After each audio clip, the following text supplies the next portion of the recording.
जय श्री लक्ष्मी रूपिणी केवलेनी माता। यहाँ माता के भएर आउनुभएको हो, किन आउनुभएको हो र के हो रहस्य भन्ने बारेमा मैले जे जस्तो जानेको छु या मैले कोही विद्वानहरूसित सुनेको थिएँ त्यही अनुसार भन्छु। यो लक्ष्मी माता केवलेनी भनिन्छ, यहाँ साक्षात लक्ष्मी हुनुहुन्छ। यो संसार विश्व चलाउने राजा एकजना हुनुहुन्थ्यो रे। उहाँ राजाको परिवारबाट हात्ती जन्मेछ अरे। हात्ती जन्मिँदाखेरि त ओहो नि यस्तो जानवरले त देश त चल्दैन, अब कसो गर्नु त भनेपछि त्यो राजाले अर्को श्रीमती रानी बिहा गर्नुभएछ अरे, कान्छी रानी। कान्छी रानीबाट पनि गोही जन्मेछ अरे। एउटीसित हात्ती जन्म्यो, एउटीसित गोही जन्म्यो। अब विवाह गरेर फेरि अब सृष्टि चलाउने पनि उमेर छैन। त्यसो हुँदाखेरि जस्ता छोरा भए त्यसमा सन्तोष गरेर बस्नुभएछ अरे। अनि ती राजा वृद्ध अवस्था भयो, देश चलाउन नसक्ने अवस्था भएपछि अब छोराहरूलाई दिनु त पर्यो राज्य भनेर कसलाई दिने त भन्दा जेठीको छोरो जेठो हात्तीलाई दिने भनेर मन्त्रीहरूले सरसल्लाह गरेर जेठीको छोरो हात्तीलाई चाहिँ राज्य अभिषेक गर्नुभएछ अरे। त्यो चाहिँ महलमा कान्छी रानीले थाहा पाउनुभएछ र कान्छी रानी रिसाउनु भएछ अरे। रिसाएको पहिला जमानामा रिसाएपछि कोप कक्षा भन्ने हुन्थ्यो अरे र कान्छी रानी रिसाएर कोप कक्षामा गएर जानुभयो र गएर बस्नुभएछ।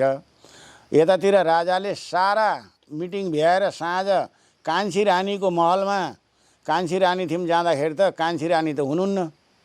कहाँ जानु, कहाँ गई त रानी भनेर खोज्नु भएछ। कहीँ पनि नभेटाएपछि कान्छी रानीको सेवा गर्ने दासीलाई सोध्नु भएछ, रानी खै भनेर सोद्धाखेरि दासीले भनिछन्, महाराज रानी त कोक कक्षामा हुनुहुन्छ भनेर कोक कक्षामा बताउनु भएछ। र बताउँदाखेरि राजा दङ्ग पर्नुभएछ, किन के भएर रानी कोक कक्षामा गइन् त भनेर कोक कक्षामा सोध्न जानुभएछ, किन के भएर रिसाएर के भयो र तिमी यहाँ कोक कक्षामा आयौ भनेर सोद्धाखेरि कान्छी रानीले के भन्नुभएछ भने, तपाईँलाई मन परेको श्रीमती जेठी, तपाईँलाई मन परेको छोरो जेठो राज्य दिनुभयो, हामी सधैँ तपाईँहरूको दासी बन्ने हो र कि मेरो छोरालाई पनि राज्य दिनुहोस्, होइन भने म यो कोक कक्षाबाट जिन्दगीभरि निस्किन्न भनेर कान्छी रानीले चाहिँ राजालाई भन्दाखेरि राजालाई चोट लागेछ। अब राजा दिइसकियो, अब कान्छी रानी रिसाएर कोक कक्षामा गइन्।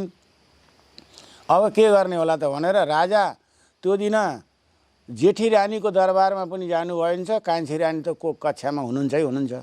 त्यत्तिकै बस्नुभएछ र फेरि भोलिपल्ट मन्त्रीहरूसित सल्लाह गरेर मलाई त अजिलो पर्यो, अब कान्छीको छोरालाई पनि राज्य दिनुपर्ने भयो। कान्छी रानी रिसाएर कोक कक्षामा गइछन्, के गर्ने होला भनेर मन्त्रीहरू सोद्धाखेरि मन्त्रीहरू बसेर फेरि सभा गरेर भनेछन् कि अब तपाईँको दुईवटा रानीका दुईवटा छोराहरू दुईटैलाई राज्य दिनुपर्ने भयो भने बाँड्न पर्यो हजुर, जल र जमिन बनाउनु पर्यो। एउटालाई त दिइसकियो, अब उसलाई दिइया जल भनिया छैन, जल दिनु पर्यो भनेर मगरमच्छ गोहीलाई चाहिँ जलको राज्य मिलेछ। र मन्त्रीहरूले भनेछन् हजुरलाई चाहिँ जलको राज्य मिल्यो, जलमा गएर राज्य गर्नुहोस् भनेर भन्दाखेरि कान्छीको छोरो मगरमच्छ गोहीले के भनेछन् भने, नाइ हुन्न, बुवाले मेरो बाबुले जति राज्य चलाउनु भएको छ त्यति 4 किल्ला चलाउँछु मैले भनेर भन्दाखेरि मन्त्रीहरूले के भनेछन् भन्दा, बाबु तिम्रो आमा भन्दा दाईको आमा जेठी हो र तिमी भन्दा पनि दाई जेठो हात्ती, त्यसो हुँदाखेरि अधिकार उसको हो। एउटा बाबुको दुईवटा छोराले एउटाले राज्य पाउने एउटाले नपाउने किन हो र भनेर विभाजन गरेको हो। तिम्रो जलमा राज्य पर्यो, जान्छौ भने जाऊ, नाइन छोडिदेऊ भनेर मन्त्रीहरूले भनेपछि गोहीलाई चाहिँ जलमा जान बाध्य पर्यो। बाध्य परेर जाने बेलामा हात्ती आफ्नो दाजु हात्तीलाई के भनेछ भने, दाई त मसित कहिल्यै पनि भेट नभएछ है, भेट भइस् भने मैले तँलाई सिद्ध्याएर मैले बाबुले चलाएको राज्य मैले पुरै राज्य चलाउँछु भनेर दाजुलाई चाहिँ धम्की दिएर जलमा गएछ अरे। अनि अब हात्तीको पालो आयो राज्य चलाउने, उनको राजा बित्नुभयो। हात्तीले राज्य चलाउने बेला के गर्दो रहेछन् त भन्दाखेरि गङ्गा स्नान गर्ने, एउटा कमलको फुल लिने र सोझै पहिला विष्णु लोकमा जाने, भगवान् विष्णुको पाउमा कमलको फुल चढाउने, आएर राज्य चलाउने गर्दो रहेछन् रे हात्तीले। त्यतिखेरै देखुनबाट हात्तीलाई या राजालाई चाहिँ विष्णु अङ्ग मानिने भन्ने पनि त्यतिखेरैबाट हो भन्ने बुझिएको छ। र अनि त्यस्तै त्यही क्रममा स्नान गरेर कमलको फुल लिन जाँदाखेरि हाम्रो यहीँ नजिकै पर्छ गजेन्द्र मोक्षधाम भन्ने, त्यहाँ दुई भाइको भेट भएछ अरे। र त्यहाँ दुई भाइको भेट हुँदाखेरि गोही र हात्ती त्यहाँ लडाइँ लडेछन्। अब विद्वानहरूले भनेको सुन्दाखेरि त्यहाँ 10,000 वर्ष ती दुई भाइ लडे रे। जलका प्राणीहरू पनि ती राजा थिम आए छुट्याउन भनेर, जङ्गलका जमिनका प्राणी पनि त्यहाँ गए। दुईटा राजा, दुईपट्टिका राजा लडेछन्, यिनीहरूलाई छुट्याउन मिलाउनु पर्यो भनेर सबै गए, तर मिलेन। 10,000 वर्ष लडेपछि जङ्गलका प्राणीले अब देश अलपत्रै भयो, राज्य त राजा त चाहियो भनेर अब यसैको छोरालाई राज्य दिने भनेर हात्तीको छोरालाई लिएर आएछन् रे। र गोहीको छोरालाई पनि त्यस्तै गरी राज्य चलाउने भनेर उतातिर लिएर गएछन्। त्यस्तो बेलामा दुईजना एक्लै परेछन्, दुई भाइ मात्रै। र अनि हात्तीलाई याद आएछ अरे, यसले मलाई यस्तो भनेको थियो भन्ने याद आउँदाखेरि उनले भगवान् विष्णुलाई आह्वान गरेछन्, हे प्रभु, म सधैँ हजुरको पाउमा कमलको फुल लिएर आउँथेँ, आज अब म त्यहाँ आउने सामर्थ्य छैन, त्यसो हुँदाखेरि यो लास्ट फुल ग्रहण गर्न हजुर कष्ट गर्न पर्यो प्रभु भनेर हात्तीले आह्वान गर्नुभएछ। भगवान् विष्णु र लक्ष्मी माता सँगै बस्नु भएको थियो अरे। सँगै बसेको लक्ष्मी मातालाई भगवान् विष्णुले केही पनि भन्न भ्याउनु भइन्छ अरे। किन भन्दा भक्त 10,000 वर्ष लडेको छ, आपत परेर मात्रै बोलायो भन्ने भएपछि भगवान् विष्णुले सुदर्शन चक्र धारण गरेर गरुडमा सवार भएर विष्णु लोकबाट भक्तको उद्धारको लागि अति बेगले निस्कनु भएछ।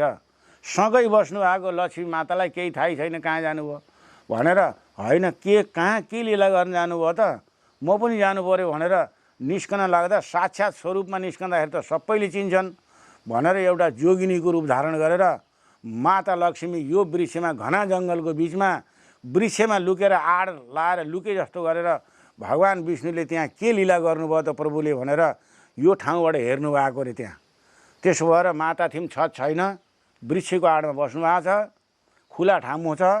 अहिले पनि हेर्नु चारैतिर जङ्गल छन्, जङ्गलको बिचमा यो कति हजार वर्ष पहिलेको जो गजेन्द्र मोक्षधाममा अब ठुला ठुला विद्वानहरूले भागवतहरू पढेकाले त्यहाँ गजेन्द्र मोक्षधाममा गह गजरात लडेको कति हजार वर्ष भयो। त्यति नै यहाँ माता विराजमान यहाँ त्यतिखेरबाट हुनुहुन्छ।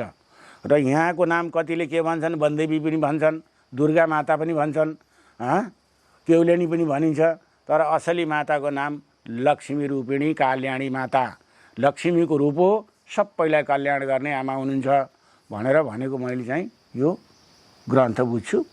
र यहाँ माता आएर बसेको अब भागवतमा पनि छ भनेपछि यो वृक्ष कति हजार वर्षको होला। अब चित्र हेर्नुहोस्, कसैले बनाएको ल्याएको राखेको जस्तो पनि छैन, बनाएको जस्तो पनि देखिँदैन। त्यसो हुँदाखेरि यो मा साक्षात् हुनुहुन्छ।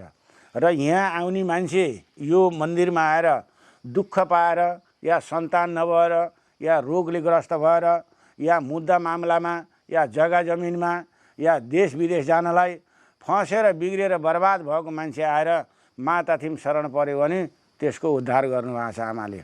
आज म यहाँ बसेको 6 वर्ष भयो, पहिला रोएर आएर दर्शन गरेका छन् भने पछिबाट आउँदा खुसी भएर आएका छन्। यो मैले प्रत्यक्ष देखेको छु। जय श्री केउलेनी माता।